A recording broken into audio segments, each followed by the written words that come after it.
व्यवसाय में क्या अंतर होता है।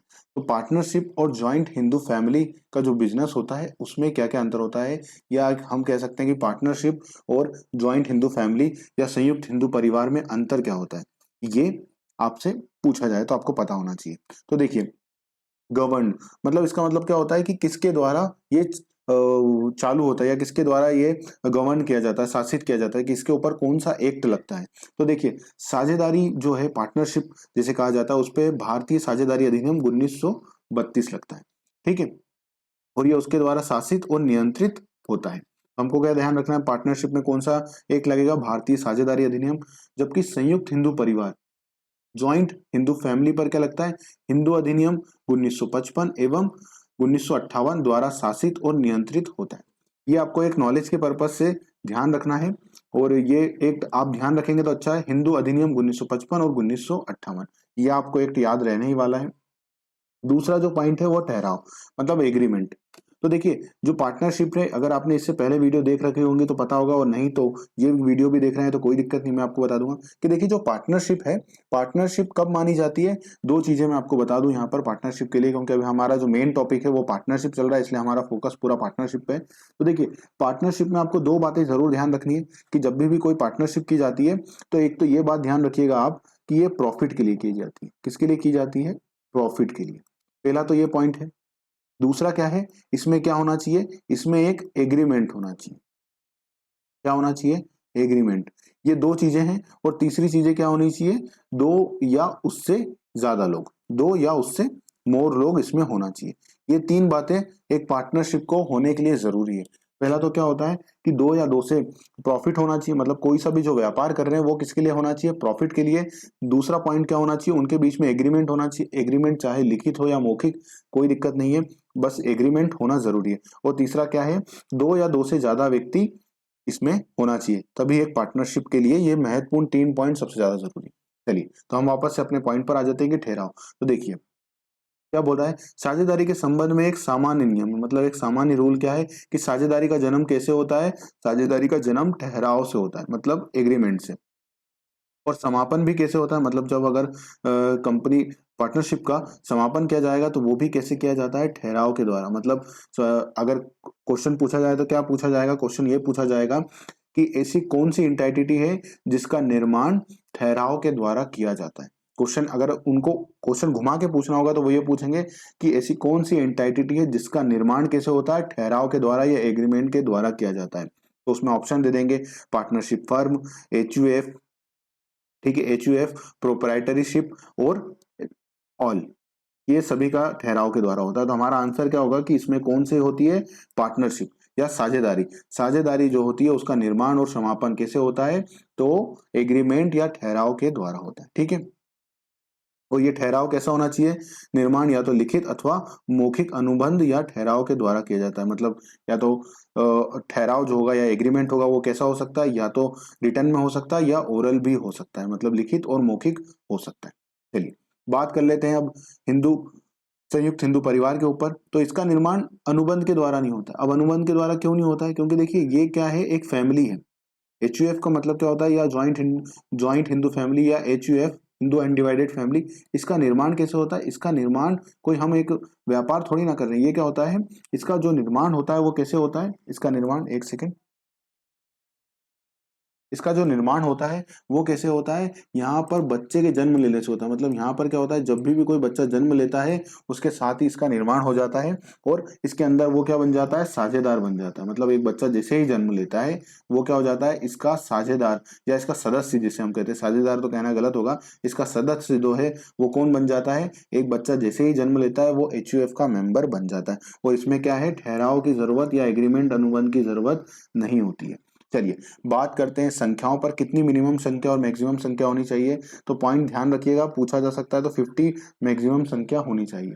चलिए, तो क्या बोल रहे हैं, सदस्यों की संख्या। अब सदस्यों की संख्या एक वैध साझेदारी के लिए क्या होती है, एक वैध साझेदारी के लिए न्यूनतम कितनी होनी चाहिए, न्यूनतम 2, और मैक्सिमम कितनी होनी चाहिए, व्यवसाय में मैक्सिमम होनी चाहिए 50, मिनिमम 2 और मैक्सिमम होनी चाहिए 50। और अगर 50 से ज्यादा हो जाती है तो भी क्या हो जाती है, अवैध साझेदारी हो जाती है, अवैध इनलीगल साझेदारी। हम आगे पढ़ेंगे तो मैं आपको बता भी दूंगा कि वो अगर 50 से ज्यादा उनकी मेंबरशिप मेंबर हो गए तो वो कैसी हो जाती है, अवैध साझेदारी हो जाती है, मतलब एक लिमिट से ज्यादा हो जाती है तो उसे भी अवैध साझेदारी कहा जाता है।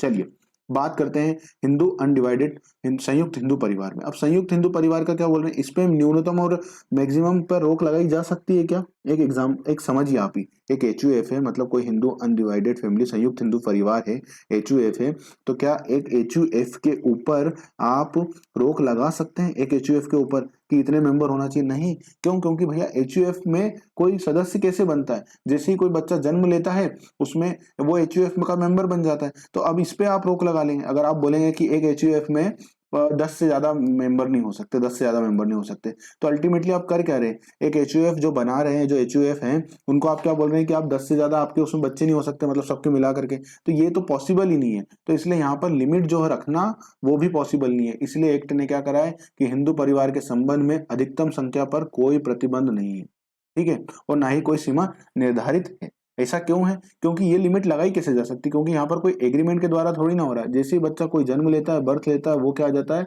वो एचयूएफ का मेंबर बन जाता है, ठीक है, परिवार का सदस्य रहता है और वो क्या बन जाता है, मेंबर बन जाता है। तो इसलिए इस पर पॉसिबल भी नहीं है। मैं आपको ऐसे क्यों समझा रहा हूँ, क्योंकि देखिए आप रिवीजन कितना करेंगे उससे ज्यादा क्या होगा, जब इस तरह की बातें होंगी ना तो कभी पूछा गया एग्जाम में, क्वेश्चन पूछा गया कि निम्न में से किसके मैक्सिमम संख्या निर्धारित होती है, क्या एचयूएफ की मैक्सिमम संख्या निर्धारित हो सकती है, निर्धारित है, कोई प्रतिबंध है, हाँ नहीं, 50 हो सकती है, 100 हो सकती है, या कोई निर्धारित नहीं है, तो आपका फिर अधिकतम संख्या पर कोई प्रतिबंध नहीं है, ये आंसर अपने आप आ जाएगा, क्योंकि आपको ये बातें याद रहेंगी।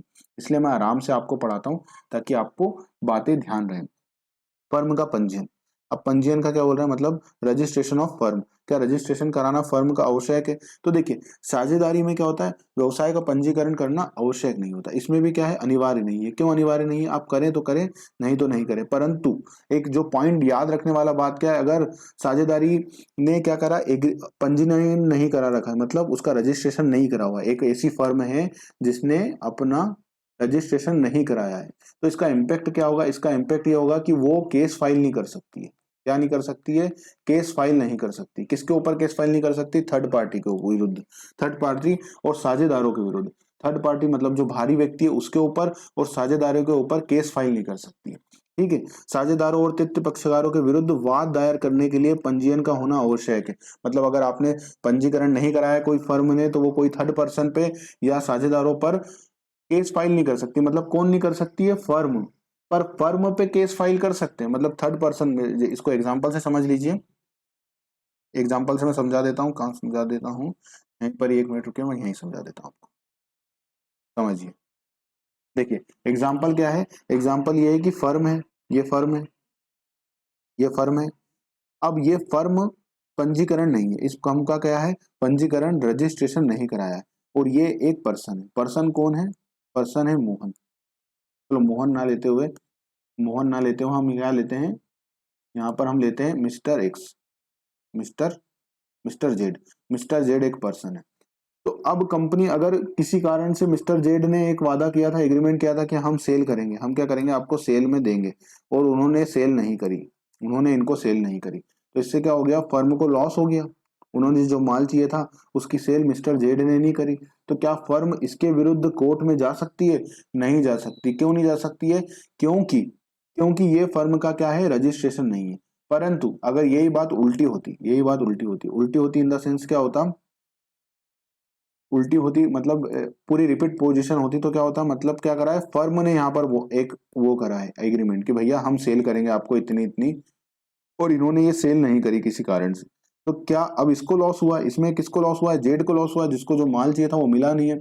तो क्या जेड केस फाइल कर सकता है, तो बिल्कुल कर सकता है। मतलब जेड तो केस फाइल कर सकता है, फर्म के विरुद्ध तो केस फाइल हो सकता है, परंतु फर्म किसी के विरुद्ध नहीं जा सकती। तो ये सबसे एक डिफिकल्टी रहती है। तो इसलिए आपने देखा होगा जब भी कोई फर्म बनाता है तो वो क्या करते हैं, उसका रजिस्ट्रेशन करा ही लेते हैं। उसका इम्पैक्ट ये है कि लोग तो इनके ऊपर केस फाइल कर सकते हैं, परंतु ये उनके विरुद्ध नहीं जा सकते। तो इसलिए ये क्या करते हैं, उसका पंजीकरण करा लेते हैं। समझ में आई इतनी बात? संयुक्त हिंदू परिवार के व्यवसाय का पंजीकरण कराना आवश्यक नहीं है। अब ये क्यों है? क्योंकि ये तो एक फैमिली है, परिवार, क्या मानना है, हिंदू परिवार है एक, तो इस पर कोर्ट इतना सख्त नहीं है, क्योंकि ये मेन क्या है, मेन अभी भी अगर इसका एसेंस देखा जाएगा तो क्या है, यहाँ पर एक परिवार है, एचयूएफ या संयुक्त हिंदू परिवार, क्या है ये, एक परिवार है। तो इसलिए जो मेन लॉ मेकर का वो क्या है, एक एक तरह का देखा जाए तो उसको उतना गवर्न नहीं किया गया, उतने रूल्स नहीं लाए गए एचयूएफ के ऊपर। उसका इम्पैक्ट क्या है, क्योंकि आज भी एक परिवार इसके अंदर जो व्यवसाय के अंदर है वो कौन है, एक परिवार इन्वॉल्व है। एक परिवार मतलब उसके मम्मी पापा, चाचा, दादा, जो एक पूरी हरारकी होती है एचयूएफ की, वो लोग इस व्यापार को संभाल रहे हैं, ना कि कोई दूसरा पर्सन है। तो इसलिए इसको उतना रेगुलाइज नहीं किया गया एचयूएफ को, ठीक है। और जब मैं आपको डिटेल में, जब हम एचयूएफ पढ़ेंगे मैनेजमेंट में भी आपको देखेंगे, एक यूनिट दी हुई है जिसमें बोला गया है साझेदारी क्या होता है, संयुक्त संयुक्त स्कंद कंपनियां क्या होती है, एचयूएफ क्या होता है, एकाकी व्यापार क्या होता है, प्राइवेट कंपनी क्या होती है, पब्लिक कंपनी क्या होती है। एक मैनेजमेंट में एक यूनिट है, उसके अंतर्गत ये दिया हुआ है। तो हम जब वहां पर पढ़ेंगे तो मैं आपको ये टॉपिक अभी अंतर में समझा रहा हूँ, पर वहां पर फिर हम एक बार डिटेल्ड में इसको खोलेंगे और एक एक पॉइंट को कवर करेंगे कि क्वेश्चन जब पूछा जाए तो वो आपका क्वेश्चन बने। चलिए अब मान लेते हैं ये एक आईएमपी पॉइंट है जिसे आपको ध्यान रख लेना चाहिए। एक ये पॉइंट है, एक ये पॉइंट है, आपको ध्यान रखना चाहिए। क्या है, स्त्री और पुरुष।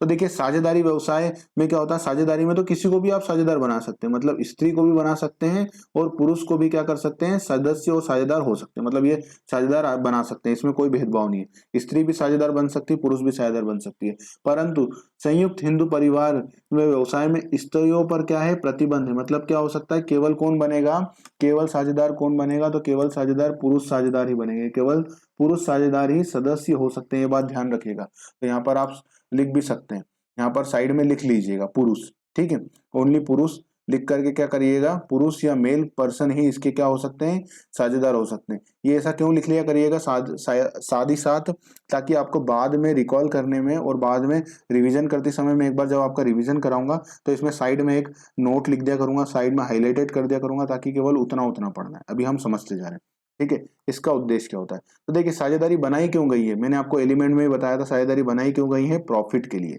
तो इसका मेन उद्देश्य क्या होता है, मुख्य उद्देश्य क्या होता है, लाभ कमाना होता है और इसे आपस में बांटना होता है, इसीलिए तो साझेदारी बनाई गई है। और इसका ऐसा कोई मुख्य उद्देश्य इसमें नहीं होता। ऐसा क्यों मुख्य उद्देश्य नहीं होता, वही मैंने जो मेन बात बताई है उसमें क्या है, उसके पीछे का एसेंस क्या है, एक परिवार इस व्यापार को चला रहा है, तो उनका उद्देश्य क्या है ये तो वो परिवार जाने, उसका उद्देश्य मेन क्या है। तो इसलिए इसका उद्देश्य मेन यहाँ पर ये नहीं है, इसका उद्देश्य क्या है, लाभ कमाना और उसे आपस में बांटना। चलिए पॉइंट नंबर 7 पर बात करते हैं। पॉइंट नंबर 7 भी आप ध्यान रखिएगा, पॉइंट नंबर 7 पूछा जा सकता है। दोनों ही टॉपिक में, दोनों ही पॉइंट आईएमपी मतलब साझेदारी में भी इंपॉर्टेंट है और एचयूएफ में भी इंपॉर्टेंट है। साझेदार में अवश्य अवयस्क को क्या साझेदार नहीं बनाया जा सकता। हमने देखा था कि माइनर को क्या कर सकते हैं, माइनर को साझेदार नहीं बनाया जा सकते हैं। परंतु हाँ, कब यस, यस कब कर सकते हैं, यस कब है, जब उसे केवल किसके लिए बनाया जा रहा है, ये आपको भी पता होगा, प्रॉफिट के लिए। किसके लिए सम्मिलित किया जा रहा है, केवल लाभों के लिए। अगर उसे सभी साझेदारों की सहमति से किसके लिए लिया जाता है, लाभों के लिए, मतलब लाभों के बंटवारे के लिए सम्मिलित किया जाता है, तो उसे बनाया जा सकता है, ठीक है। और सामान्य नियम क्या है, सामान्य नियम यह है कि किसी भी माइनर को, अवयस्क को साझेदार नहीं बनाया जा सकता साझेदारी फर्म में, परंतु उसे केवल एक स्थिति में बनाया जा सकता है। और वो स्थिति क्या है, वो स्थिति है जब जब वो माइनर क्या करता है, माइनर प्रॉफिट के लिए बना रहे हैं, तो ही उसे बना सकते हैं, ठीक है। समझ में आया ये पॉइंट पूरा। चलिए अब हम बात करते हैं इधर, इसमें नए साझेदार और संतान के जन्म लेते ही, नए साझेदार कैसे आता है, इसमें नया साझेदार संतान के जन्म लेने के तुरंत बाद ही अवयस्क क्या होता है, साझेदार बन जाता है। इसमें तो कैसे एक नया सदस्य जुड़ता है, जैसे ही वो जन्म लेता है, मतलब एक बच्चे ने जन्म लिया, एक लड़के ने जन्म लिया, और वो लड़का क्या हो जाएगा, वो लड़का सदस्य बन जाएगा किसका, एचयूएफ का। तो अब बच्चा जन्म लेते से ही, अब वो एक ही दिन का है, कितने दिन का, एक ही दिन का है, मतलब आज ही हुआ है, वो एक ही डेज का है, 1 डेज का ही बच्चा है, एक दिन का बच्चा है। तो क्या वो भी सदस्य बन जाएगा, बिल्कुल, क्यों, क्योंकि वो जन्म लेते ही इसका सदस्य बन जाता है। तो यहाँ पर ऐसा कुछ भी नहीं है, यहाँ पर तो जैसे ही जन्म लेगा वैसे ही वो सदस्य बन जाएगा। अब क्वेश्चन यहाँ से एग्जामिनर क्या पूछ सकता है, एग्जामिनर क्वेश्चन ये पूछेगा कि, देखिए दो तरह के क्वेश्चन पूछ सकता है। एक तो सिंपल क्वेश्चन पूछेगा, क्या पूछेगा कि क्या एक अवयस्क को साझेदारी फर्म में साझेदार बनाया जा सकता है, हाँ बनाया जा सकता है। हाँ बनाया जा सकता है, पहले तो सिंपल लिख देगा हाँ बनाया जा सकता है। दूसरा है सभी साझेदारों की सहमति से बनाया जा सकता है। तीसरा आ जाएगा नहीं बनाया जा सकता है। और चौथा आ जाएगा इनमें से कोई नहीं। तो आपको क्या बोला गया, अब यहाँ पर प्रॉफिट की बात करी है क्या, नहीं करी है, तो आपका आंसर क्या होगा, एक अवयस्क को साझेदारी फर्म में साझेदार नहीं बनाया जा सकता है। ठीक है। अब दूसरा पॉइंट क्या पूछ सकता है यहाँ पर, एक वापस से क्वेश्चन ये लिखेगा एग्जामिनर, अगर उसको ट्रिकी करना होगा तो वो क्या बोलेगा, क्या एक अवयस्क को साझेदारी फर्म में साझेदार बनाया जा सकता है, और फिर नीचे लिखेगा नहीं बनाया जा सकता है। सभी साझेदारों की सहमति से लाभ के लिए, प्रॉफिट के लिए, उसे प्रॉफिट में भाग के लिए साझेदार बनाया जा सकता है। ठीक है। और तीसरा आ जाएगा लाभ और हानि दोनों के लिए साझेदार बनाया जा सकता है, उसे साझेदार नहीं बनाया जा सकता है। तो अब हमारा आंसर क्या होगा, हाँ बनाया जा सकता है, सभी साझेदारों की सहमति से लाभ के लिए उसे साझेदार बनाया जा सकता है। ठीक है। एचयूएफ में एक नए सदस्य कैसे बनता है, एचयूएफ का एक नया सदस्य कैसे बनता है, जन्म लेते से ही एक बच्चा सदस्य बन जाता है। एक बच्चे को, किसी भी व्यक्ति को हम क्या कर सकते हैं, सभी की सहमति से किसी भी पर्सन को एचयूएफ का मेंबर बना सकते हैं। और क्या हो जाएगा, अपनी मर्जी से एक कोई सा भी वो एक और नया पॉइंट ऐड करेंगे वो कर सकते हैं, और इनमें से कोई नहीं। तो हमारा क्या हो जाएगा, जैसे ही एक बच्चा जन्म लेता है वो तुरंत ही एचयूएफ का क्या बन जाता है, सदस्य बन जाता है। ये बात समझ में आ गई। पॉइंट नंबर 8 पर बात करते हैं। पॉइंट नंबर 8 आपके सामने आ गया है, क्या बोलता है, रिस्पॉन्सिबिलिटी, उत्तरदायित्व। साझेदारी व्यवसाय में प्रत्येक साझेदार फर्म का तथा अन्य साझेदारों का एजेंट होता है। अब यहाँ पर मैंने वही बताया था आपको, जो बात क्या होता है कि इसमें साझेदारी व्यवसाय में क्या होता है, प्रत्येक साझेदार फर्म का, मतलब क्या होता है, एक तो फर्म का, और दूसरा जो होता है अन्य पार्टनर का। अन्य पार्टनर का क्या होता है, वो एजेंट होता है। मतलब इसमें सभी एक दूसरे जो मेंबर होते हैं, मतलब इसको हम यहाँ समझ लेते हैं, ये फर्म है, ठीक है, ये फर्म है। इस फर्म में ए, बी और सी तीन साझेदार हैं। अब ये तीन साझेदार में ए जो है वो फर्म के लिए भी, और बी और सी तीनों के लिए, इन तीनों के लिए क्या है, एजेंट भी है। मतलब ये पार्टनर तो है ही, और ये क्या है, इसके लिए और इन तीनों के लिए क्या है, एजेंट भी है।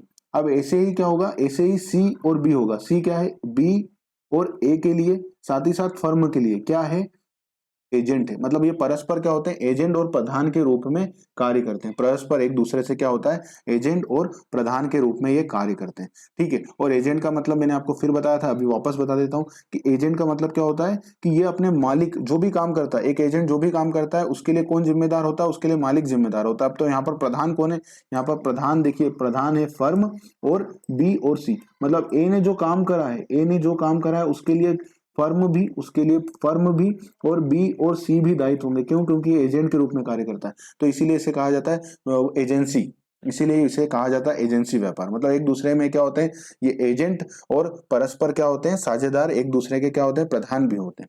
समझ में आया ये बात।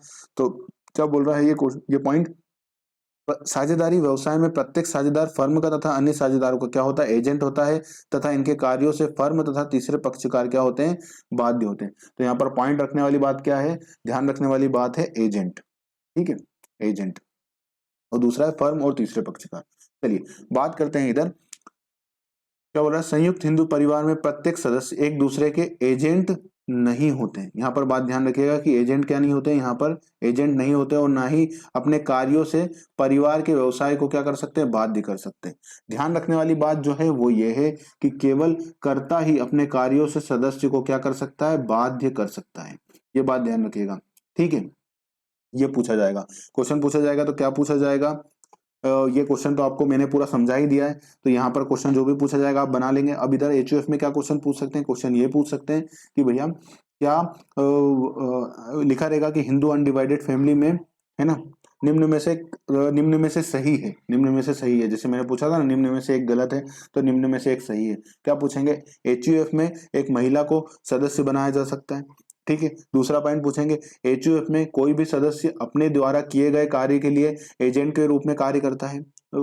एचयूएफ में एक सदस्य अपने बाकी सदस्यों के लिए एक एजेंट के रूप में कार्य करता है। तीसरा पॉइंट क्या पूछेंगे, वो एक सदस्य अपने द्वारा किए गए कार्य के लिए एचयूएफ को बाध्य कर सकता है। चौथा पॉइंट वो लिखेंगे क्या, कर्ता अपने कार्यों के लिए सदस्य को बाध्य कर सकता है। तो ये हमारा ऑप्शन क्या हो जाएगा, ऑप्शन डी हो जाएगा कि कर्ता अपने कार्य से सदस्यों को बाध्य कर सकता है। ठीक है, मैं बताते भी जा रहा हूँ जहां जहां मुझे लग रहा है कि इस पर इस तरह का क्वेश्चन पूछा जाएगा तो आपको वो भी समझ में आ जाए कि क्वेश्चन कैसा बन सकता है। चलिए बात करते हैं 9 कारोबार का संचालन। अब देखिए कारोबार का संचालन जैसा कि मैंने बताया था कि कारोबार का संचालन कैसे होता है, सभी साझेदार कर सकते हैं। सभी साझेदार, अगर कुछ विपरीत नहीं बोला गया तो सभी साझेदार प्रत्यक्ष और अप्रत्यक्ष रूप से क्या होता है, साझेदारी में भाग ले सकते हैं, नहीं तो उनमें से किसी एक के द्वारा साझेदारी व्यवसाय चलाया जा सकता है। तो हमारा जो हाईलाइट करने का पॉइंट है वो क्या है, वो है सभी के द्वारा। सामान्यतः किसके द्वारा साझेदारी क्या की जाती है, सभी के द्वारा चलाई जाती है। सभी साझेदार जो है व्यवसाय का संचालन करते हैं। इसमें व्यवसाय का संचालन करने का अधिकार किसके पास होता है, केवल कर्ता के पास होता है। तो ठीक है, क्वेश्चन क्या पूछा जा सकता है, एचयूएफ में व्यवसाय का संचालन करने का अधिकार किसके पास होता है, अवयस्क के पास होता है, सभी साझेदारों के पास होता है, केवल कर्ता के पास होता है, निम्न में से कोई नहीं। तो हमारा आंसर क्या हो जाएगा, केवल कर्ता के पास अधिकार होता है। चलिए बात करते हैं पॉइंट नंबर 10 पर, मृत्यु का प्रभाव। अब क्या होता है मृत्यु, मतलब कोई सदस्य साझेदार मर गया है या सदस्य मर गया तो क्या होगा, अगर साझेदारी के अंतर्गत क्या होता है, अगर कोई साझेदार की क्या हो जाती है, मृत्यु हो जाती है या पागल हो जाता है तो क्या हो जाता है, साझेदारी व्यवसाय का क्या किया जाता है, समापन किया जाता है। पॉइंट ध्यान रखिएगा, समापन किया जा सकता है। परंतु अगर एचयूएफ में क्या होता है, एचयूएफ में अगर कोई सदस्य क्या हो गया, या तो पागल हो गया या उसकी क्या हो गई है, मृत्यु हो गई है, तो व्यवसाय का समापन नहीं होता, व्यवसाय चलता रहता है। तो ध्यान रखिएगा, पूछा जा सकता है क्वेश्चन, तो आपको पता हो जाएगा। मैं एक बार आपको रिपीट भी करा दूंगा, रिवाइज भी करा दूंगा तो हो जाएगा, कोई दिक्कत नहीं है। चलिए समझ में आई ये बात। अब लाइबिलिटी, ये पॉइंट ध्यान रखने वाला है, आईएमपी पॉइंट है, ध्यान रखिएगा। चलिए तो देखिए साझेदारी व्यवसाय में साझेदारों का दायित्व कैसा होता है, व्यक्तिगत तथा संयुक्त संपत्ति, है ना, संयुक्त संपत्ति भी व्यवसाय के ऋण के भुगतान के लिए प्रयोग में लाई जा सकती है। मतलब कौन सी, जो व्यक्तिगत संपत्ति है वो भी दोनों प्रकार का होता है। अर्थात सभी साझेदारों का दायित्व कैसा होता है, असीमित होता है। जैसा कि मैंने आपको बताया था असीमित कैसे होता है, मैं वापस से एक एग्जांपल लेकर के यहाँ समझा देता हूँ आपको। ठीक है, जो बच्चे नए इसी क्लास को देख रहे होंगे तो वो, ठीक है, देखिए ए बी और सी। तो ए और बी में, सी में क्या हो गया, अब देखिए क्या हो गया, ये एक लोन है, ये फर्म है, इनकी एबीसी की फर्म है। अब फर्म में लोन कितने का है, लोन है 10 लाख रुपए का। ठीक है, लोन है 10 लाख रुपए का, और इनके पास ये 10 लाख रुपए बच गया है, मतलब सब चीजें, फर्म की सारी असेट बिक गई है, उसके बाद भी 10 लाख रुपए लोन देना बाकी है फर्म को। और अब जो है पर्सनल असेट है, पर्सनल असेट किस किस के पास है, तो पर्सनल असेट तीनों ही साझेदारों के पास है, क्या है, अपना एक घर है, अपना एक घर है। तो जो घर की वैल्यू है, जो ए के घर की वैल्यू है वो कितनी है, 1 लाख रुपए, और बी के घर की वैल्यू भी कितनी है, 1 लाख रुपए, परंतु सी का जो घर है उसकी वैल्यू कितनी है, 20 लाख रुपए। ठीक है, ये दोनों तीनों लोगों के घर है। तो अब क्या होगा, और साझेदारी कितने में है, साझेदारी समान अनुपात में, मतलब 1:1:1 का इनका तीनों का रेशो। तो ईमानदारी से तो क्या होना चाहिए था, 3,33,333 रुपए हर एक व्यक्ति को देने चाहिए थे, मतलब ए को भी 3,33,300 रुपए, बी को भी और सी को भी बराबर देने थे। परंतु अब इनके पास तो असेट ही नहीं है, तो ए से कितना ले लिया जाएगा, ए से 1 लाख रुपए ले लिया जाएगा और बी से 1 लाख रुपए ले लिया जाएगा। अब बचे कितने हैं, इसको 8 लाख रुपए और लेना है लोन के। तो ये 8 लाख रुपए कौन देगा, ये 8 लाख रुपए कवर किए जाएंगे सी से, मतलब जो सी का घर है इसको बेच दिया जाएगा, अगर सी पैसे नहीं देगा, और इससे रिकवर कर लिए जाएंगे। और मान लीजिए इसमें से बच गए 12 लाख रुपए, तो 12 लाख रुपए किसको वापस दे दिए जाएंगे, सी को, क्योंकि वो सी का घर था, तो जो बच गए वो सी को पकड़ा दिए जाएंगे। समझ में आया। तो ये होता है पर्सनल असेट। मतलब इसमें क्या हो रहा है, ये लोन किसका है, ये लोन तो फर्म का है, परंतु अगर फर्म इसको नहीं चुका पा रही तो देखिए कौन चुका रहा है, सी अपना घर बेच करके भी ये लोन चुकाया जा रहा है।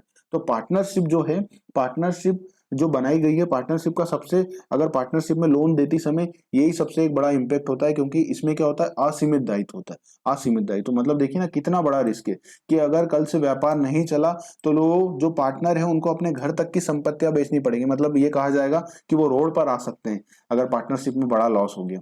ठीक है, इसी के लिए पार्टनरशिप से ये सब, ये एक बहुत बड़ा इसका नेगेटिव डिसएडवांटेज था। तो इसी के कारण एलएलपी का निर्माण हुआ, जिसे हम आगे पढ़ेंगे, जिसे कहा जाता है लिमिटेड लायबिलिटी पार्टनरशिप। ठीक है, तो वो हम आगे पढ़ेंगे। तो ये समझ में आ गया होगा पॉइंट। चलिए बात कर लेते हैं अब इसमें, इसमें सदस्यों का दायित्व कैसा होता है, सीमित होता है। केवल कर्ता का दायित्व कैसा होता है, असीमित होता है। ये पॉइंट ध्यान रखिएगा। इसमें क्या होता है, केवल कर्ता का दायित्व कैसा होता है, असीमित, मतलब कर्ता का दायित्व असीमित होता है, मतलब वही। अब ये अगर फर्म की जगह एचयूएफ होता तो फिर क्या होता, कर्ता का दायित्व कितना होता, कर्ता को सारे पैसे देने पड़ते भैया, कर्ता को सारे पैसे, मतलब असीमित, मतलब अपनी पर्सनल असेट भी उसको बेचनी पड़ती और चुकाना पड़ता। तो प्रत्येक सदस्य परिवार की संपत्ति में अपने भाग तक के लिए दायी होगा, अपने भाग तक के लिए दायी होगा। परंतु जो कर्ता है वो कैसा दायी होगा, वो असीमित दायित्व होगा। समझ में आया? कभी भी कोई पॉइंट समझ में ना आए आप कमेंट करें, ठीक है। अगर आपको फिर भी कोई पॉइंट में दिक्कत है, कोई समस्या है, तो आप क्या कर सकते हैं, आप कमेंट कर सकते हैं, मैं उसको आपको डिटेल में समझा दूंगा, उसका वापस से एक एग्जाम्पल ले लूंगा ताकि आपको वो क्लियर हो जाए और आपको चीजें समझ में आए। आराम से पढ़ाने का, अच्छे से पढ़ाने का मतलब यही है कि जो भी आप पढ़ें वो आपके दिमाग में जाए, क्योंकि एमसीक्यू एग्जाम है, आपको लिखना नहीं है। अगर आपके दिमाग में चीजें रहेंगी, आप वहाँ कूल माइंड से जाएंगे और अच्छे से पेपर करके आएंगे और अच्छे से एग्जाम क्लियर करेंगे। यही बेसिस है मेरा मेन जो पढ़ाने का, तो इसीलिए मैं इस हिसाब से पढ़ा रहा हूँ, आराम से पढ़ा रहा हूँ, ताकि जो एग्जाम हो वो अच्छे लेवल पर आ रहा है पेपर, तो आप उस लेवल को मैच कर जाएं और अपनी एग्जाम जो है वो क्वालिफाई करें। इस उद्देश्य के साथ ये पढ़ाया जा रहा है। तो वीडियो पसंद आ रहा हो तो अभी तक अगर आपने लाइक नहीं किया हो तो जरूर से चैनल लाइक कर लीजिए। प्रत्येक साझेदार को हिसाब किताब देखने और उसकी प्रतिलिपि मतलब कॉपी, फोटोकॉपी या कॉपी लेने का पूर्ण अधिकार होता है, मतलब कोई भी साझेदार ले सकता है। इसमें क्या करता है, कर्ता से ना तो कोई हिसाब किताब मांग सकता है और ना ही उसकी प्रतिलिपि ले सकता है। अब देखिए, ना तो कर्ता से क्या करेगा, ना तो कोई हिसाब किताब मांग सकता है और ना ही प्रतिलिपि ले सकता है। यहाँ पर ऐसा क्यों किया गया है, उसका बेसिक मैं बता दूं आपको, HUF। तो आप बोलेंगे ऐसा तो कोई गलत भी कर सकता है। अब आपके दिमाग में एक पॉइंट उठ सकता है कि सर यहाँ पर तो कोई अधिकार ही नहीं दिया कि कर्ता से ना तो कोई हिसाब किताब मांगेगा और ना ही कोई प्रतिलिपि लेगा, तो कर्ता तो कल से लोगों के साथ फ्रॉड कर सकता है। तो यहाँ पर बात ध्यान रखने वाली क्या होनी चाहिए, परिवार की बात है। यहाँ पर क्या बात है, परिवार की। और जब परिवार में नहीं बनती है तो क्या होता है, सब लोग अलग हो जाते हैं, है ना। जब अगर परिवार में खटास आ जाती है तो इसलिए कर्ता को यहाँ पर दिया गया कि उनसे कोई हिसाब किताब नहीं मांगेगा, ना ही कोई प्रतिलिपि लेगा। इसको उद्देश्य क्या है, HUF। परंतु अगर आपको लग रहा है कि हमारा जो करता है, जो मेन करता है, वो काम ही अच्छे से नहीं कर रहा है, हम परिवार में नहीं रह सकते, तो फिर क्या होता है, परिवार अलग हो जाता है और क्या हो जाता है, जो HUF में असेट है उसका डिस्ट्रीब्यूशन आता है। वो अभी आगे हम पढ़ेंगे, ठीक है। सक्सेशन। अब सक्सेशन का मतलब क्या होता है, उत्तराधिकार। उत्तराधिकार तो इसमें उत्तराधिकार ऐसे नहीं आएगा। जब किसी साझेदार की क्या हो जाती है, मृत्यु हो जाती है, तो उसके उत्तराधिकारी को फर्म में लगाई गई संपत्ति, ख्याति तथा लाभ पाने का अधिकार होता है। मतलब क्या होता है, अगर कोई व्यक्ति मर गया, जैसे हमारे एग्जाम्पल में क्या हुआ, ABC, तीन थे साझेदार, तीन साझेदारों में क्या हुआ, एक मिनट,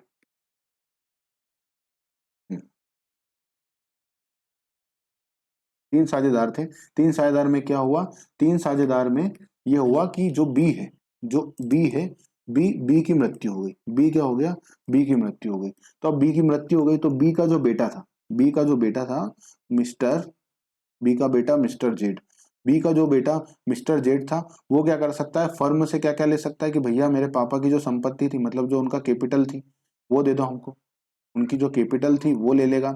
और क्या लेंगे, फर्म की जो गुडविल है, अब फर्म ने इतने समय से काम करा तो गुडविल है, तो गुडविल की कैलकुलेशन की जाएगी, वो गुडविल है। और भी जो लाभ है, जो प्रॉफिट है, वो सारा प्रॉफिट लेने का इनको अधिकार होता है। मतलब ये सारी चीजें कौन ले सकता है, ये सारी चीजें जेड का अधिकार है कि भैया मेरे पापा के जो हिस्से का प्रॉफिट है वो दो, उनकी जो कैपिटल या संपत्तियों में जो हिस्सा है वो चाहिए मुझे, और क्या चाहिए, गुडविल। आज कैलकुलेट करो गुडविल कितनी आ रही है और वो गुडविल मुझे दो। ये पाने का जेड को अधिकार है। परंतु क्या जेड ये बोल सकता कि नहीं, अब मेरे पापा चले गए तो मेरे को उनकी जगह पर आप साझेदार बना लो, तो ऐसा नहीं किया जा सकता। कब तक नहीं किया जा सकता, जब तक कि सभी साझेदार इसके लिए सहमत ना हो कि भैया ठीक है। बी और सी ने बोला ठीक है, बी ए और सी ने कहा ठीक है, जैसे बी थे वैसे उनका लड़का है तो इसको पार्टनर बना लो। जब तक ये एग्री नहीं करेंगे तब तक ये साझेदार नहीं बन सकता, ठीक है। तो ये बात ध्यान रखने वाली बात है। चलिए, समझ में आ गया होगा आपको पॉइंट। तो ये क्या क्या मिलेगा, संपत्ति, गुडविल और लाभ पाने का अधिकार होता है, परंतु आवश्यक नहीं है कि उनको साझेदारी में सदस्यता मिले। क्यों आवश्यक नहीं है, मान लीजिए बी ने, ए ने मना कर दिया, ए ने बोल दिया नहीं भैया इस मैं तो नहीं बनाऊंगा। बी कोई हमने कैसे साझेदार झेल लिया वही काफी है, उसके लड़के को तो मैं नहीं बनाने वाला, तो ये डिसएग्री करेगा तो फिर नहीं बना सकते। परंतु HUF में ऐसा नहीं होता है। HUF में कैसा होता है, जैसे ही कोई बच्चा जन्म लेगा वो तो अपने आप ही क्या हो जाता है, अधिकार प्राप्त कर लेता है। मतलब अपने पापा की जगह वो तो जैसे ही जन्म लेता है वो आ जाता है और उसको सारे के सारे जो पापा के असेट हैं वो उसके उत्तराधिकारी के पास अपने आप ही चली जाती है। तो प्रत्येक उत्तराधिकारी को परिवार के व्यवसाय में सहभागी होने का अधिकार प्राप्त होता है, ठीक है। समझ में आ गया पॉइंट। चलिए, नई सदस्यता मतलब न्यू मेंबरशिप। तो न्यू मेंबरशिप का क्या है, HUF में तो देखिए सिंपल है, जैसे ही बच्चा जन्म लेगा वो क्या हो जाएगा, इसमें अपना मेंबर बन जाएगा। एक इसमें एक नए सदस्य का प्रवेश स्थिति के आधार पर होता है। स्थिति के आधार पर कैसे होता है? इसमें स्थिति ये है कि जैसे ही कोई बच्चा जन्म लेता है वो क्या होता है, एचयूएफ का मेंबर बन जाता है। इसलिए स्थिति के आधार पर कोई कॉन्ट्रैक्ट थोड़ी ना कर सकते।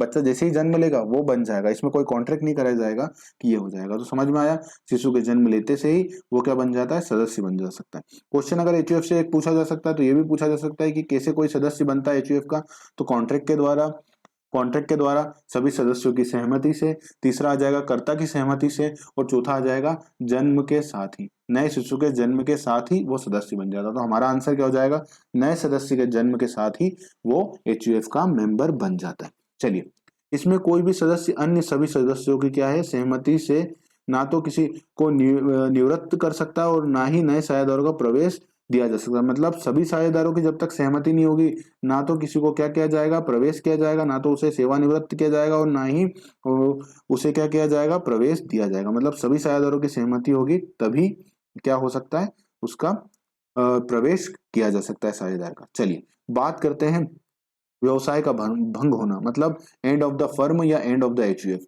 तो इसमें क्या हो जाएगा, सभी साझेदारों की लिखित सूचना देकर, कोई भी साझेदार क्या कर सकता है, कोई भी साझेदार सभी साझेदारों को लिखित सूचना देकर साझेदारी को क्या कर सकता है, भंग कर सकता है। मतलब एक साझेदार ने क्या करा, सभी साझेदारों को सूचना दे दी और उसके आधार पर क्या करा, व्यवसाय को भंग कर दिया। इसमें क्या हो जाएगा, इसमें परिवार के व्यवसाय का भंग तब तक नहीं हो सकता जब तक कि व्यापार की संपत्तियों का बंटवारा नहीं हो जाता है। मतलब इसमें क्या होगा, कब हो जाएगा व्यवसाय, कब भंग हो जाएगा व्यापार, जब क्या हो जाएगा, सब बंटवारा हो जाएगा, मतलब सबको सबका हिस्सा मिल जाएगा, तो फिर इसका एंड हो जाएगा। जब तक नहीं होगा, जब तक असेट नहीं बटेगी। वही जैसा आपको ये क्वेश्चन पूछा था कि कोई एचयूएफ से कुछ नहीं मांग सकता, तो वो एंड में क्या करेंगे, बोलेंगे नहीं भैया हमको हमारा हिस्सा दे दो, और सबका हिस्सा अलग हो जाएगा, और फिर इस एचयूएफ का अंत हो जाएगा, मतलब व्यापार का जो है वो अंत हो जाएगा। उम्मीद होगी आपको ये समझ में आ गया होगा। चलिए बात करते हैं आगे। थोड़ा सा टाइम ज्यादा लग रहा है पर आपको एचयूएफ भी समझ में आ गया होगा, और अगर आप बोलेंगे तो मैं स्पीड बढ़ा लूंगा, थोड़ा कम डिटेल में समझा दूंगा और स्पीड बढ़ा लेंगे। चलिए, साझेदारी और स्वामित्व। साझेदारी और स्वामित्व क्या होता है, तो गवर्न किसके द्वारा होता है, तो देखिए साझेदारी अधिनियम के द्वारा 1932 के द्वारा गवर्न होता है, परंतु को ऑनरशिप, को स्वामित्व ये उतना आईएमपी नहीं है, कम आईएमपी है, इसलिए मैं स्पीड में पढ़ा दूंगा। भारतीय अनुबंध अधिनियम की धारा 1872 के अनुसार शासित और नियंत्रित होता है, इसके लिए कोई अलग अधिनियम नहीं बनाया गया है। को ऑनरशिप मतलब स्वामित्व। स्वामित्व का मतलब क्या हुआ, ए और बी, ए और बी, ए और बी ने मिलकर के क्या करा, एक प्लॉट खरीदा। क्या करा, प्लॉट खरीदा। तो इसमें क्या हो जाएगा, ए और बी क्या हो जाएंगे, साथ स्वामित्व हो जाएंगे एक दूसरे के लिए, कि इसमें ए क्या है, एक साथ स्वामित्व है। ठीक है, परंतु तो और अगर ए अकेला एक प्लॉट खरीदता तो उसको क्या कहा जाता, स्वामी कहा जाता, उसे स्वामी कहा जाता उस प्लॉट का। परंतु अब इसमें एक से ज्यादा व्यक्ति हो गए तो इसे क्या कहा जाएगा, साथ स्वामित्व। समझ में आई बात। चलिए बात करते हैं आगे। उत्पत्ति, इसमें उत्पत्ति कैसे होती है, ठहराव के द्वारा। ध्यान रखिएगा, पार्टनरशिप फर्म की उत्पत्ति कैसी होती है, ठहराव के द्वारा। इसमें उत्पत्ति अनुबंध से ना होकर संनियम के प्रभाव से या सामाजिक स्थिति से होती है। मतलब जब कोई प्लॉट लॉट खरीद लेते हैं इस तरह से हो जाता है। चलिए बात करते हैं क्वेश्चन नंबर, पॉइंट नंबर 3 पर। ऑब्जेक्टिव, इसका उद्देश्य क्या होता है भैया, इसका उद्देश्य तो वही है, लाभ कमाना और प्रॉफिट बांटना। लाभ कमाना, साझेदारी क्यों की जाती है, लाभ कमाने के लिए और प्रॉफिट बांटने के लिए। ये मैं इतनी स्पीड में क्यों पढ़ा रहा हूं, क्योंकि ये सारे पॉइंट हम ऊपर पढ़ चुके हैं। और इसका उद्देश्य ना तो लाभ कमाना होता है और ना ही इसे बांटना होता है। क्यों, अब भैया ये प्लॉट खरीदा है तो इसका उद्देश्य क्या है, प्लॉट खरीदना है, जरूरी थोड़ी ना इसका उद्देश्य कोई लाभ कमाना या प्रॉफिट बांटना थोड़ी ना, दोनों ने मिलकर के प्लॉट खरीद लिया। जैसे इसका सबसे क्लासिक एग्जाम्पल क्या है, मिस्टर और मिसेस है, मिस्टर ए और मिसेस है, मतलब मिस्टर ए की जो है वाइफ, उन दोनों ने मिलकर के एक प्लॉट खरीदा, ए की वाइफ और ए ने मिलकर के प्लॉट खरीदा। तो अब दोनों ने मिलकर के एक प्लॉट या एक संपत्ति खरीदी, तो क्या इनका उद्देश्य लाभ कमाना है या प्रॉफिट बांटना, नहीं, दोनों ने अपने नाम से, एक दूसरे के नाम से उस प्रॉपर्टी को खरीद लिया, तो इसका उद्देश्य ऐसा नहीं है। चलो, कारोबार का संचालन। अब इसमें तो कारोबार का संचालन प्रत्यक्ष और अप्रत्यक्ष रूप से सभी के द्वारा किया जा सकता है, या उनमें से किसी एक के द्वारा किया जा सकता है। या तो प्रत्येक साझेदार कारोबार का संचालन कर लेगा, या उनमें से कोई एक व्यक्ति कर लेगा। परंतु स्वामित्व में इस प्रकार का अधिकार भी हो भी सकता और नहीं भी हो सकता। अब हो भी सकता और नहीं भी हो सकता का एग्जाम्पल क्या है, अब किसी ने प्लॉट खरीदा, प्लॉट खरीदा, तो प्लॉट में कोई व्यापार थोड़ी ना कर रहे हैं, उन्होंने तो एक को ऑनरशिप में प्लॉट खरीद लिया, इसलिए कोई अधिकार की बात ही नहीं कर सकती व्यवसाय के संचालन का। परंतु इन्हें को ऑनरशिप ने ए और बी ने मिल करके क्या करा, ए और बी ने मिल करके एक होटल खरीदा है। क्या खरीदा है, होटल। तो अब होटल को तो चलाना पड़ेगा, तो इसमें फिर इनका अधिकार बन जाएगा। दोनों मिलकर के क्या करेंगे, होटल चलाएंगे, क्योंकि दोनों ही साझेदार बराबर के हैं, तो दोनों को बराबर का अधिकार होगा और दोनों मिलकर के चला सकते हैं। तो ये हो भी सकता है और नहीं भी हो सकता, मतलब अगर प्लॉट खरीदते तो बात ही नहीं है, परंतु इन्होंने होटल खरीदा ओनरशिप में, तो फिर इनके पास ये राइट आ जाएगा। उम्मीद होगी बात समझ में आई होगी। चलिए बात करते हैं क्वेश्चन नंबर, पॉइंट नंबर 5 पर। क्या बोल रहे हैं, म्यूचुअल रिलेशन, पारस्परिक संबंध। साझेदार और साझेदारी और साझेदारों के मध्य पारस्परिक संबंध विद्यमान रहता है, मतलब एक दूसरे के क्या होते हैं, एजेंट होते हैं। ये बात ध्यान रखिएगा, साझेदारी और साझेदार एक दूसरे के क्या होते हैं, एजेंट होते हैं।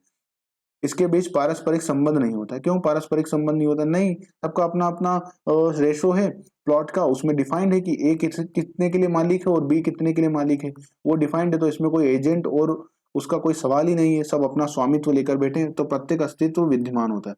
पृथक अस्तित्व विद्यमान होता है, इसका मतलब क्या है, पृथक अस्तित्व विद्यमान होने का और ना ही कोई एजेंट होने का आवश्यक है। पृथक अस्तित्व का मतलब क्या है, मैं समझा देता हूँ दोनों का इस एग्जाम्पल में, कि देखिए ए और बी ने क्या खरीदा, प्लॉट खरीदा। ए और बी ने मिलकर के क्या खरीदा था, प्लॉट खरीदा था। अब ए चाहे तो क्या प्लॉट बेच सकता है, ए चाहे तो अपना अपने हिस्से का प्लॉट बेच सकता है। मान लीजिए इन्होंने 1000 स्क्वायर फीट का प्लॉट खरीदा था, कितने का, 1000 स्क्वायर फीट का, दोनों ने मिलकर के।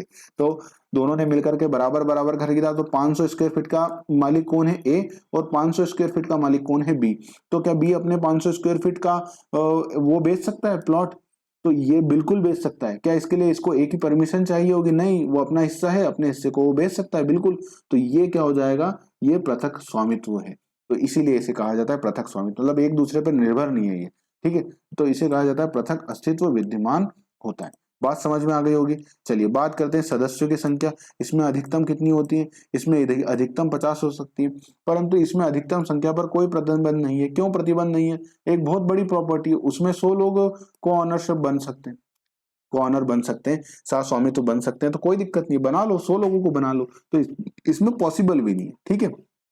चलिए बात करते हैं हित का हस्तांतरण, मतलब जो उनका इंटरेस्ट होता है उसका हस्तांतरण। तो देखिए पार्टनरशिप में क्या होता है, साझेदारी में फर्म का कोई भी साझेदार अपने साझेदारी के हित को ना तो बेच सकता है और ना ही अन्य को हस्तांतरित कर सकता है। क्यों नहीं बेच सकता, क्योंकि ऐसा नियम नहीं है कि वो ना तो अपने हिस्से को बेच सकता है, ना ही हस्तांतरण कर सकता है, परंतु वह अपने हित को अन्य सभी साझेदारों की सहमति से हस्तांतरित कर सकता है। कब कर सकता है, जब सभी साझेदार क्या बोले, सभी साझेदार क्या दे दे, सहमति दे दे। देखिए एक बात ध्यान रखिएगा कि साझेदारी में कोई भी कार्य किया जाएगा, कोई भी चीज होगी, हस्तांतरण या किसी भी जब मेजर डिसीजन लेना होगा, तो एक बात आपको ध्यान रखनी चाहिए, वो क्या है, सभी साझेदारों की सहमति। अगर आप कभी कोई बात भूल जाएं तो एक बात तो कॉमन निकल के आती है कि सभी साझेदारों की सहमति साझेदारी फर्म में सबसे ज्यादा जरूरी पॉइंट होता है। चलिए इसमें कोई भी स्वस्वामी अपने व्यवसायिक हित को स्वयं बिना किसी अनुमति के किसी भी व्यक्ति को बेच या हस्तांतरित कर सकता है। जैसा कि मैंने ऊपर बताया ए और बी में क्या है, बी चाहे तो अपने हिस्से का प्लॉट कभी भी बेच सकता है, उसको ए के लिए कोई भी परमिशन लेने की जरूरत नहीं। चलिए बात करते हैं विशेषाधिकार। प्रत्येक साझेदार फर्म या साझेदारी की संपत्ति पर विशेषाधिकार प्राप्त होता है। प्रत्येक साझेदार को क्या होता है, साझेदारी संपत्ति पर एक विशेषाधिकार, मतलब एक स्पेशल राइट होता है, परंतु इसमें स्पेशल राइट की बात ही नहीं है, सब अपने अपने हिस्से का शेयर लेकर के बैठे हैं, तो स्पेशल राइट की कोई बात ही नहीं है। उत्तराधिकार, तो देखिए साझेदारी फर्म में उत्तराधिकार हो भी सकता है, नहीं भी हो सकता है, जैसा कि मैंने ऊपर एग्जाम्पल में समझाया था, ABCD, कहाँ गया, ये रहा ABCD। मैंने आपको बताया था कि ABC, बी में क्या हो जाएगा, जेड को हम ले भी सकते नहीं भी ले सकते। जेड को कब लिया जाएगा साझेदारी फर्म में साझेदार के रूप में, जब ए और सी बोलेंगे तभी लिया जाएगा। तो यही पॉइंट यहाँ पर वापस से आ गया है कि फर्म फर्म में फर्म के किसी भी साझेदार की मृत्यु हो जाने पर उसका उत्तराधिकारी साझेदार के स्वतः साझेदार नहीं बन सकता, मतलब उसका बेटा जो है जेड जो है वो स्वतः साझेदार नहीं बन सकता, अर्थात वह सभी पूर्व साझेदारों की सहमति से ही साझेदार बन सकता है। वही हमारे एग्जाम्पल में ए और सी जब तक नहीं बोलेंगे जब तक जेड साझेदार नहीं बनेगा। स्वस्वामित्व की दशा में सह स्वामी की मृत्यु हो जाने पर उसका उत्तराधिकारी स्वतः ही स्वामी बन जाता है, अर्थात उसकी सहमति की सह स्वामी की जो है आवश्यकता नहीं होती। इसका एग्जाम्पल समझ लेते हैं कि ए और बी थे, दोनों ने मिलकर के प्रॉपर्टी खरीदी। अब ए की किसी कारण बी की किसी कारण से क्या हो गई, मृत्यु हो गई। तो अब जो बी का बेटा है, बी का बेटा मिस्टर जेड, उसको उस प्लॉट पे अधिकार होगा कि नहीं, ये बात ध्यान रखिए। इसको प्लॉट से संबंधित देखिए, तो प्लॉट पर बिल्कुल होगा, क्यों, उसके पापा का प्लॉट था, अब उसका प्लॉट हो गया, तो इसमें तो कोई दिक्कत ही नहीं है। समझ में आ गई बात। चलिए बात करते हैं ग्रहणाधिकार। ग्रहणाधिकार, right to lien. Right to lien का मतलब क्या होता है? फर्म में किसी भी साझेदार द्वारा अगर खर्चे किए जाते हैं, किसके लिए? फर्म के लिए खर्चे किए जाते हैं, तो उस पर संपत्ति का विशेष ग्रहणाधिकार प्राप्त होता है। मतलब क्या होता है? वो संपत्ति से उस पैसे को ले सकता है जो उसने खर्चे किए हैं। मान लीजिए उसने किसी साझेदार ने 10,000 रुपए के खर्चे किए थे फर्म के लिए, तो फर्म के लिए वो 10,000 के खर्चे किए थे, तो वो संपत्ति से अपने ये 10,000 के खर्चे रिकवर कर सकता है। ठीक है, तो उसे कहा जाता है राइट टू लीन। परंतु स्वामित्व में इस प्रकार प्राप्त नहीं होता। क्यों? क्योंकि मेन इसका उद्देश्य ही नहीं है ना। क्यों कोई किसी के लिए खर्चे करेगा, पैसे क्यों खर्चे करेगा? सामान्यतः ये देखा जाएगा। तो सहस्वामी को सहस्वामित्व की संपत्ति पर इस प्रकार का कोई ग्रहणाधिकार प्राप्त नहीं हो सकता। मतलब ए और बी हैं, अगर ए ने बी के लिए कुछ कर दिया तो उस पे उसकी संपत्ति का अधिकार नहीं होगा। वो क्या कर सकता है? बी से इसे रिकवरी के लिए तो केस कर सकता है, परंतु उसकी संपत्ति पर उसका कोई विशेषाधिकार नहीं होगा। मतलब अगर ए ने कोई खर्चे करे हैं संपत्ति के संबंध में, तो वो बी से तो इसकी रिकवरी कर सकता है, परंतु वो प्लाट पर कोई विशेषाधिकार नहीं हो जाएगा उस संपत्ति पर। ठीक है, चलिए बात करते हैं डिवीजन ऑफ इंटरेस्ट, हितों का बंटवारा। फर्म में कोई भी साझेदार साझेदारी की संपत्ति से अपने हित को अलग नहीं कर सकता है। मतलब जो भी है वो साथ में, ना ही इसके बंटवारे की मांग कर सकता है। समझ में आई? दूसरा है, प्रत्येक सहस्वामी अपने सहस्वामी की संपत्ति को बंटवारा कर सकता है और अलग कर सकता है। मतलब जो हिस्सा उसका है वो उसको चाहे तो बांट भी सकता है। मतलब जो बी का प्लॉट था, बी के पास जो 500 स्क्वायर फीट का प्लॉट था, उसके 3 बच्चे थे, ए, बी और सी। तो क्या है, 500 दो बच्चे थे, सॉरी हम इसको 2 कर लेते हैं तो बांटने में आसानी हो जाएगी। चलिए, तो जेड, वाई और जेड, इनके 2 बच्चे थे। क्या थे? वाई और जेड। तो ये दोनों में बांट सकता है, बिल्कुल बांट सकता है। 250 स्क्वायर फीट इसको दे सकता है और 250 स्क्वायर फीट ये इनको दे सकता है, बिल्कुल किया जा सकता है। उत्तरदायित्व, रिस्पॉन्सिबिलिटी, तो वही रिस्पॉन्सिबिलिटी तो आपको पता ही है। इनमें रिस्पॉन्सिबिलिटी, प्रत्येक साझेदार की रिस्पॉन्सिबिलिटी कैसी होती है? असीमित होती है, परंतु इसमें अपने अपने हित के लिए ही स्वामी होगी लाइबिलिटी। इसमें प्रत्येक सह स्वामी का उत्तरदायित्व सीमित होता है, क्योंकि प्रत्येक सह स्वामी का अपना अलग अलग दायित्व होता है। वही ए और बी दोनों के प्लॉट पर अलग अलग है। प्लॉट है जो 500 स्क्वायर फीट का प्लॉट है, 500 स्क्वायर फीट का प्लॉट इसका है, 500 स्क्वायर फीट का प्लॉट इसका है। अब इसमें क्या करा? बी ने 10 लाख का लोन लिया है, 10 लाख का लोन लिया है, तो क्या उसके लिए 10 लाख के लोन के लिए क्या ए जिम्मेदार होगा? एक एक ही प्लॉट से रिकवरी की जा सकती है? नहीं, बैंक किससे कर सकता है? इस 500 स्क्वायर फीट से ही रिकवरी कर सकता है। समझ में आई बात? चलिए बात करते हैं अब आईएमपी पॉइंट की। क्वेश्चन यहां से पूछा जा सकता है, इस पूरे अंतर से ही क्वेश्चन पूछा जा सकता है। ठीक है, तो मैं सोच रहा हूँ इसे अगले वीडियो में कवर कर लूँ। कितना हो गया है? 40 मिनट के आसपास का वीडियो हो गया है। अगर आप कहेंगे तो मैं थोड़ा स्पीड से पढ़ाऊंगा, पर वही वो लगता है मुझे समटाइम्स कि मैं स्पीड से पढ़ाऊंगा तो फिर मैं आपको समझाऊंगा क्या इस टॉप पॉइंट में, अगर मैं स्पीड से पढ़ाऊंगा। फिर भी अगर आपको लगता है कि हाँ सर थोड़ा स्पीड से पढ़ाया जा सकता है, हमें समझ में आ जाता है कम में भी, तो फिर मैं थोड़ा स्पीड में ले लूंगा। क्योंकि मुझे लगता है थोड़ा तेजी से रिकवरी, हम थोड़ी तेजी से फिर क्या करेंगे, कवर करेंगे सिलेबस। और वैसे भी देखिए आपकी और मेरी ट्यूनिंग एक बार बैठ जाएगी ना, मतलब आपको मेरी बात समझ में आने लग जाएगी कि हाँ सर समझ में आने लग जाता है। एक बार ट्यूनिंग बैठ जाएगी तो अपने आप थोड़ी स्पीड 1-2 दिन में बढ़ जाएगी। ठीक है, तो इस वीडियो को इतना ही रखता हूँ। मैं एक और टॉपिक फट से ही बनाऊंगा, मतलब इस वीडियो को यहाँ पर खत्म कर करके थोड़ी ही देर बाद मैं वापस से ये अगला पार्ट भी रिकॉर्ड करके आपको भेज दूंगा, जिसमें ये बचे हुए 2 हैं टॉपिक। फटाफट से इसको 15 से 20 मिनट में ये दोनों ही टॉपिक को कवर, दोनों ही अंतर को कवर कर दूंगा फटाफट से। और फिर हम किस पे आ जाएंगे? फिर हम आ जाएंगे इन पर। ये टॉपिक को कवर करने के बाद हमारा थ्योरी खत्म हो जाएगा, गुडविल पार्ट पे आ जाएंगे, तो ये मैं सारा कवर कर लूंगा। ठीक है, तो आपको उम्मीद होगी ये वीडियो अच्छा लगा होगा। वीडियो में आपको जैसा भी लग रहा है आप कमेंट करके जरूर से बताएं कि कमेंट कि सर क्या करने, क्या आपको हमसे और चाहिए।